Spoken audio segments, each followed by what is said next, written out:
Uh, Welcome to the module on non-conventional trademarks and domain name. Firstly, we will discuss non-conventional trademarks like olfactory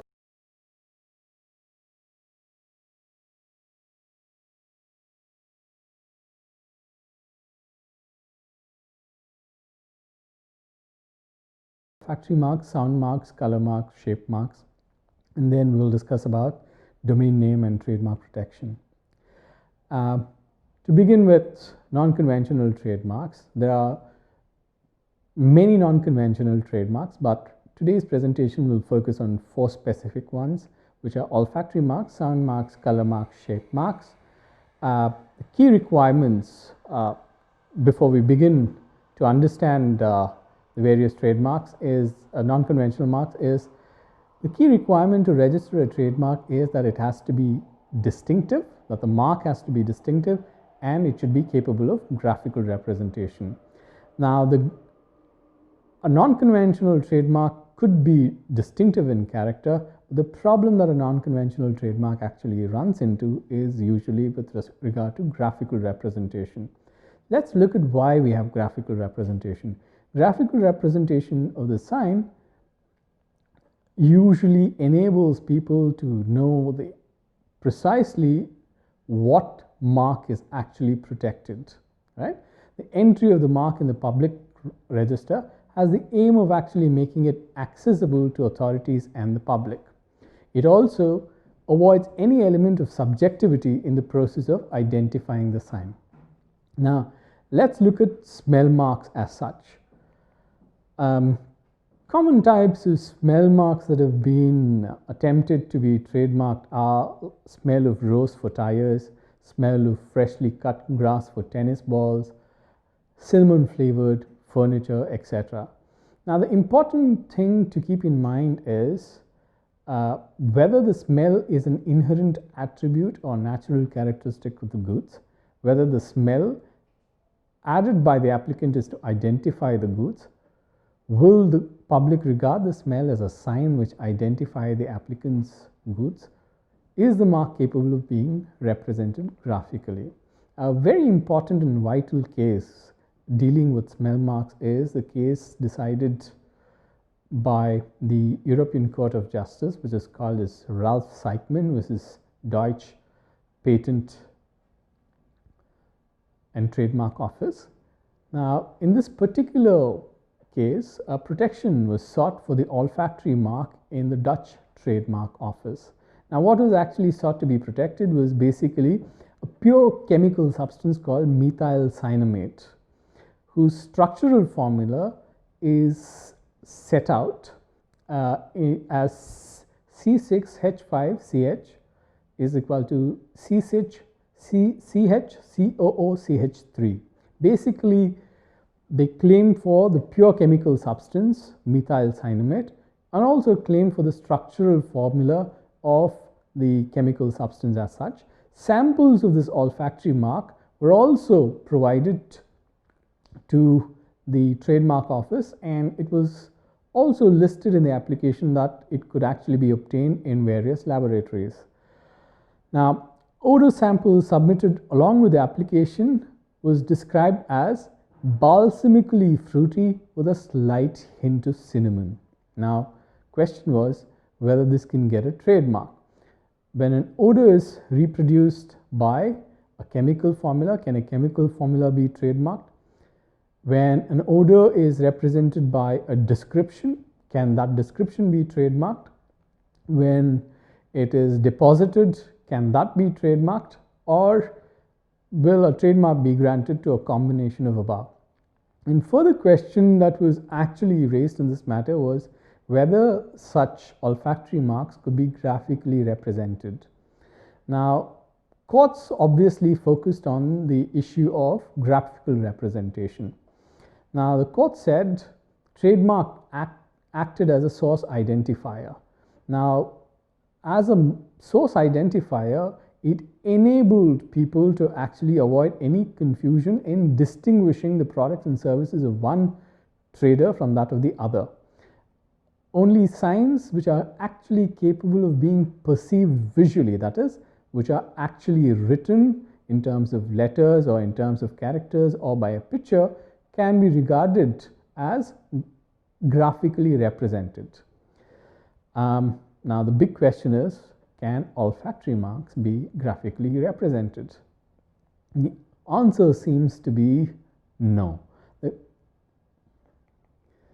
Now the court discussion went to the extent that the court said olfactory marks are actually inaccessible, it's not clear and precise, it is not self-contained, it is not easily accessible and intelligible, and moreover it is not durable. The reason for this is the court laid out that accessibility, clarity, precision, self-containment, intelligibility and durability are the key requirements when you look at graphical representation. So the court concluded the object of representation is specifically graphical representation is to avoid any element of subjectivity in the process of identifying and perceiving the sign. Consequently, the means of graphical representation must be unequivocal and objective. In the light of the foregoing observations, answer to the question must be that a trademark may consist of a sign which is not in itself capable of being perceived visually, provided that it can be represented graphically, particularly by means of images, lines, or characters. Court here seems to kind of very clearly lay out that to be graphically represented, it must be possible to kind of represent it in the form of images, lines, or characters. And further, it said it must be clear, precise, self-contained, easily accessible, intelligible, durable, and objective. Now, in the instance of methyl cinnamate being represented in the form of characters, that is, in terms of written words, it does not clearly represent what the odor smells like. Further, with the chemical formula, very few people who are trained in chemistry, organic chemistry, can actually recognize what that formula stands for, and as such, it was not sufficient and clear and precise. Subsequently, it was also clear that any form of submission of the sample in laboratories or in the form of a deposit to the trademark office would not suffice, for the simple reason that samples over a period of time, when get exposed to the nature, the odor smell could obviously change, and as such it may not be easily discernible as to what the original sample was and subsequently what it is. Right? As a result, the court ruled that balsamically fruity with a slight hint of cinnamon was not clear, precise, or objective, but was accessible and intelligible. It said the structural formula was objective, but was not intelligible to ordinarily lay persons who would require assistance from external agencies or persons, and as such was not self-contained. Now, what is the current status with respect to olfactory marks? The current status is it appears to be absolutely difficult for anyone who wants to get an olfactory mark to satisfy the 7 criteria which was laid out in the Sykman case. What exactly are those criteria? That a mark needs to be clear, precise, self-contained, easily accessible, intelligible, durable, and objective. As most olfactory marks do not meet these requirements, it might actually be difficult to represent it as being capable of graphically being represented. Secondly, we will discuss about color marks.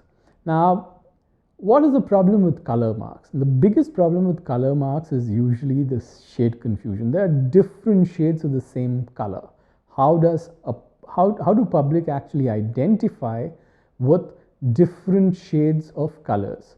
Would they actually treat it as a mark in itself? The other concern with using colors as trademarks is the possibility of color depletion. That is, if a monopoly is granted to owner of a particular color, then no other person can actually use the color. This basically kind of means that there's likely to be very limited number of colors that is available for traders to be used on their goods as such. An important case in this regard is Libertel Group versus Benelux. This was an application meant to register the color orange. The court held that single color marks are actually capable of constituting a sign and are eligible for trademark protection if they can distinguish goods of one undertaking from those of another and can be defined in a sufficiently clear way. To be acceptable, graphical representation of the color must be clear, precise, self-contained, easily accessible, intelligible, durable, and objective. Basically, the court reiterated the Sykman criteria as discussed in the Sykman case. This condition may be satisfied by designating that the color using an internationally recognized identification code such as Pantone is a precise and stable form of verbal description of the color. So basically, when you're actually claiming a color mark, it not only needs to meet the Sykman criteria, but the color needs to be clearly identifiable in terms of an recognized international code. Right? So while considering the registration of the color per se as trademark, private interest of a single trader has to be weighed against the public interest of not unduly restricting the availability of colors for all traders. The other requirement is that of distinctiveness, that the color over a period of time should have achieved distinctiveness, right? That is basically the customer can identify a particular color to basically mean a particular product. Now we come to the discussion on sound marks.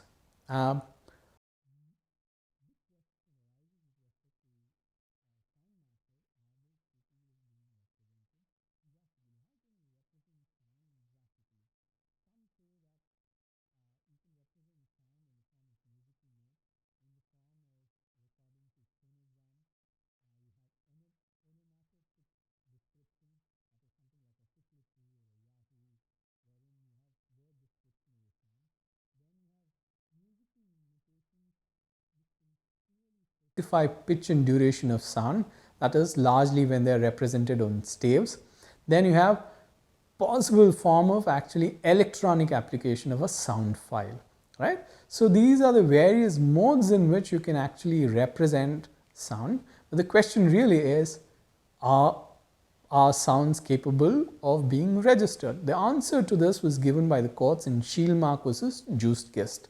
Shieldmark actually held 14 trademarks, and some of the trademarks were related to musical stave, which contained the first 9 notes of the musical composition of Für Elise by Ludwig van Beethoven.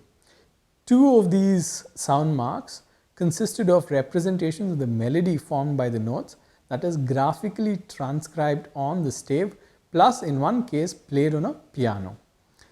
There were further marks which consisted of sequence of musical notes like E, D hash, E, D hash, etc. These were basically not put on a musical stave, but they were largely kind of symbols that are used to represent certain notes. There were further marks largely which were in the form of sequence of notes as such played on a piano. Now the question was someone else used similar kind of sound on their computer, which kind of included the onomatopoeia kukluku, which was protected by Shield's trademark, and also used Für Elise's notes when the computer was started. So Shield actually brought an infringement action against the defendant. So when the matter came up before the German courts, it was clearly a matter of great concern for the German courts, and the German courts actually kind of referred the matter to the European Court of Justice, seeking to know whether musical notes, whether written description in the form of onomatopoeia, whether written description in some other form, whether graphical representation of sonograms could actually be treated as graphical representation of sounds and whether sound marks can be trademarked. Now, the ECJ very clearly said in this particular instance, as long as the music is represented on a musical stave that clearly indicates the pitch and the frequency of the sound, then such a representation could be treated as a graphical representation because it meets all the criteria specified in the Reichmann case, and as such capable of being represented graphically. But any other form like representation of music merely in terms of notes or symbols or in the form of word description of onomatopoeia like kukluku cannot be treated as capable of being graphically represented, for the simple reason that there is an element of subjectivity involved in it, and that it does not necessarily meet the Sykman criteria. So, as far as sound marks are concerned, it is important to keep in mind that one needs to very clearly specify in their application for a sound mark that you are claiming a sound mark. 2, you are clearly kind of using a musical stave and the musical notes to clearly represent the frequency and pitch. Only in such an instance would a sound mark be granted.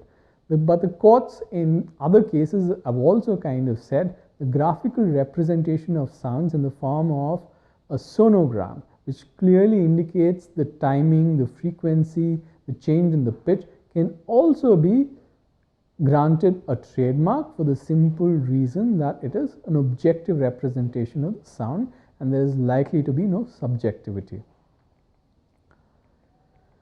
Further, we move on to shape marks. Are shapes being capable of being granted trademark as such? This was a matter of great contention in the case called Philips versus Remington. Now, the Dutch company Philips came up with an electric razor in 1937. 2 years later, they introduced their first model to market, a single-headed rotary shaver. This was followed by a two-headed rotary shaver, and in 1966 by a three-headed product in which the heads were arranged in a triangular pattern which projected slightly above a triangular base plate. The three-headed model was sold under the trademark Philly Shave and soon became highly successful, accounting for about 30% of the world's electric shaver market. In the UK, Philips' annual sales of Philly Shave razors had reached about 2 million by 1989, and although this had fallen significantly to about 400,000 by 1996, they were still one of the major players in the market. But in 1985, in order to reinforce their monopoly, Philips registered a trademark consisting of a picture of three-headed razor in the United Kingdom. In spite of this, Philips' monopoly was finally challenged in 1995 when Remington introduced their own three-headed electric shaver. Not surprisingly, Philips sued Remington for trademark infringement, and in response, Remington sought to invalidate trademark on various grounds. In responding to the claim of the trademark infringement, Remington contended that the trademark registrations relied upon by Philips did not confer exclusive rights to use the trademark as a design for the faceplate of the shavers. Furthermore, Remington contended that it had not used the design as a trademark. So, in this particular case, the court said if a particular shape is taken to serve an essential function, right? That is, if the shape attained is to perform a particular technical function, in such an instance, the shape cannot be granted a trademark. The court said the ground for refusal or invalidity of registration imposed by the provision cannot be overcome by establishing that there are other shapes which allow the same technical result to be obtained. In order to be capable of distinguishing the shape of the article in respect of which the sign is registered does not require any addition such as an embellishment which has no functional purpose. extensive use of a sign which consists of the shape of these goods may be sufficient to give the sign a distinctive character. So the court in essence here said that if you're registering the shape for a shape mark, one has to prove that it is capable of being represented graphically. It's capable of distinguishing goods of one trader from those of another trader. It is not devoid of any distinctive character, or if it has acquired a distinctive character through the use that has been made of it. Further, it does not consist exclusively of the shape which results from the nature of the goods themselves. That is one criteria wherein the shape should not have been from the natural form that the good actually takes. Second, shape mark will not be granted if the shape attained is largely to obtain a technical result. Further, the court said shape mark will not be granted if the shape attained is meant to give a substantial value to the good. Right? So this was largely the crux of the case in Phillips versus Remington, where the court said the shape attained by Phillips, that is the triangular shape with raised blades, was largely to perform a technical function. If it performs an essential technical function, then the shape will definitely not be granted protection under trademark as such. The other case that is of importance is the Lego Bricks versus Mega Brands. Now, in 1996, Lego Brands applied to register the red Lego brick as a three-dimensional mark for games and playthings. Now, the trademark office refused the application on the ground that the toy brick shape was devoid of any distinctive character. Second, the sign consisted exclusively of the shape of goods which was necessary to obtain a technical result. However, it was later approved. Following the mark's registration, Mega Brands Incorporation applied for a declaration that trademark was invalid. So the relationship between the court basically in this particular instance took into account whether the shape attained by the Lego bricks resulted in some kind of a technical function, and it was found by the court that the shape attained by the brick was largely performing a technical function which can actually be protected under a different intellectual property regime and not under the trademark regime as such. So if you look at the trends in Phillips versus Remington, Lego versus Mega Brands, it is very clear. If a shape is performing a technical function, it will not be granted trademark protection. If a shape is actually taking a natural shape of the good, then it will not be granted a shape mark.